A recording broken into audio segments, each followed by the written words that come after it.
What up, what up? What is going on, ladies and gentlemen? Your boy Jazz. Welcome back to another Madden 15 online gameplay. Today we have the Seahawks, and we are going up against the Eagles, going against my homie Q-Mob. Now, we played last week, and we won pretty decisively. He runs, I'm not sure what he was running on defense, maybe something new, but I know for sure he runs IMAV's flatline offense, which is definitely a good offense out of Carolina playbook. I'm running Oakland, and on defense, I believe I'm running multiple, which is the blueprint, which is from Dreams Guide, and the Eagles are monstrous. We want the Seahawks because it's been a while since we played with them.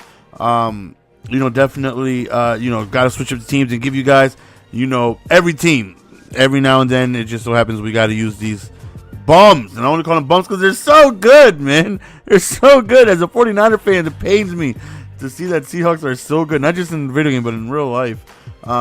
So the Eagles have always given me trouble, man. They're just a really, really, really, really good team. Right there, I was like right there. I don't even know how he would like throw that. I was like there, but nonetheless, I just wasn't fast enough to get to the outside. He has McCoy, who has been making me look stupid in Madden since like Madden 8. Like McCoy, I mean, they had Westbrook back then. That was exaggerated, but you guys know what I'm talking about. Like McCoy just always does well against me. So first drive, he goes downfield, takes up almost the entire first quarter, and scores, pretty easily. And right now I'm thinking to myself, okay, definitely we got ourselves a new game, because like I said, last time we played, it got out of hand. We won pretty easily. This time, Q-Mob came to play. He's like, okay, that's not happening this time. So up 7-0, hopefully we can just move the ball downfield and try our best to match his score, and hopefully get ourselves a stop on defense. He was definitely giving me some running lanes with Russell Wilson, and I typically don't like running the ball with a quarterback. I try and stay in the pocket as much as possible, but unfortunately just didn't work out for me. Right, we're trying QB sneaks, we're not getting in, and then we figured he was going to do the same run commit down, and we end up hitting him with the toss, and we end up tying the game. So now it's like, okay, we have ourselves somebody who's using a very potent offense with a very good offensive team, and my defense just isn't all that great. So that's just doesn't typically go well for me.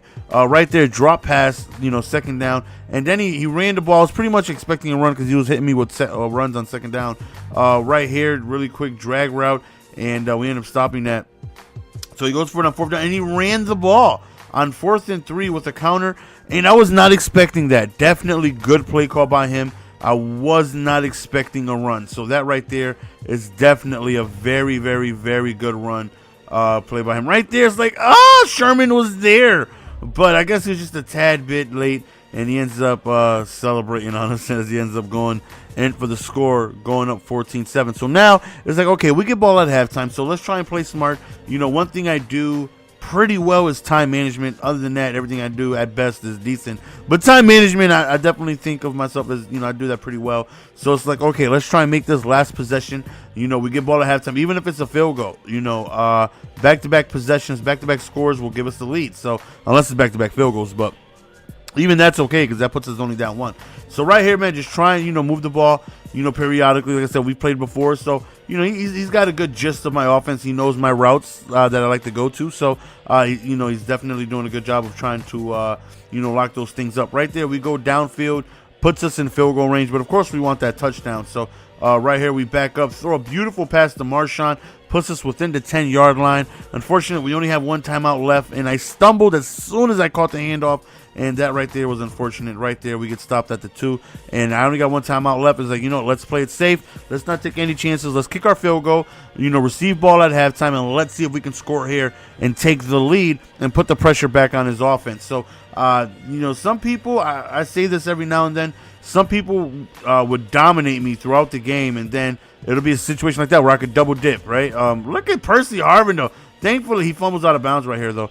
I'll double dip, whereas I'll get back-to-back scoring possessions to end a half and then to start the third quarter.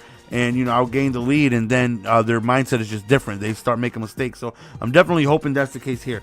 So right there, we don't pick up the first down, but since, he's in YOLO mode going for it on fourth down, we got a match, baby. It's a fumble. Thankfully, we ended up recovering, because that right there would have been a huge loss. Right here, we go back with Marshawn, and we get ourselves within the 40.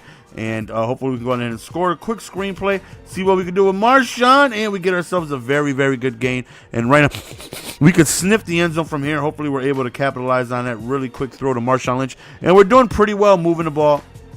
Right here was about to run, but then I seen Percy Harvin just starting to create separation over there. Right here we go to the read option, which never works for me. I don't even know why I tried. It just doesn't work.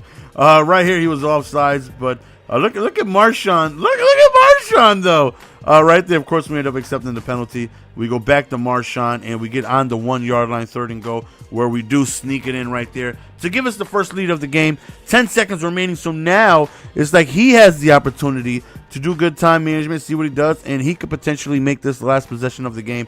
A really quick throw right there. He's doing a very good job of getting rid of the ball pretty quickly. You know, the running game is good. I mean, it's tough not to do good running the ball when you have LaShawn McCoy. The guy is such a monster at, you know, elusiveness and breaking tackles and fall. He's just a monster. So right here, 3rd and 3. Again, every time I try to send quick pressure, it would get there, but he just really had some quick check down routes just in case we got some pressure in. And like I said, a complete turnaround from last week where I'm not sure what it was, but it was definitely, like I said, it was a blowout. But he's doing so much better. Right here, wide open, and he just doesn't get it. So 17-14. Right now, we have the opportunity to go on ahead and really seal the game here. But right here, we run with Russell Wilson. I got to start sliding. That double juke almost got him killed by Cole. Right here, we go to the screenplay with Marshawn, and we don't get the first down, but, you know, definitely easy manageable situation. Right here, we roll out, and I decided to throw it on. I should have just ran with Russell Wilson. I had it. Right there, if you rewind that, you kind of look, Harvin kind of not slipped, but he took a wider angle than he should have, and we give up the pick 6. And that right there, you want to talk about frustrating. Like, I've done that throw 1,000 times. I've made that read 1,000 times. I know when to throw that route against what, zone. But nonetheless, oh, look at Marshawn, though. He could go. But we're not stupid. We know that he has one timeout. We're going to get stopped on the 1. He wastes his last timeout. That right there is good for us. All we really got to do is just be able to score. But I got a delay of game because I was looking at the chat. This was live stream, but thankfully we ended up scoring. That right there could have costed us the game. 24-21, we take the lead. I can't believe Percy Harvin took like a weird angle on that route. Like, it should have been completed, but nonetheless it was a pick 6. Right here, he decides to go for a screenplay, and we end up stopping that. 30 seconds remaining. He has no timeouts right here. He backs up, goes over towards the left. We drop a pick, which would have won the game. So 16 seconds. We send a little bit of pressure. He goes over the middle, and we drop a pick. So 12 seconds left. 4th down. He decides to go for a screen. I definitely wasn't expecting that. And he gets out of bounds. 8 seconds left. Last play of the game, he decides to go to it. No, not last. Right here's the last play. He decided to go for another screen. And then he goes for another screen. And we end up winning. Barely we end up winning. So definitely good job by him. He did a very good job of getting tougher since the week before. So that's the end of the game, guys. Hopefully you guys enjoyed. It's your boy GS. And we are out. Peace. Give it to me, baby.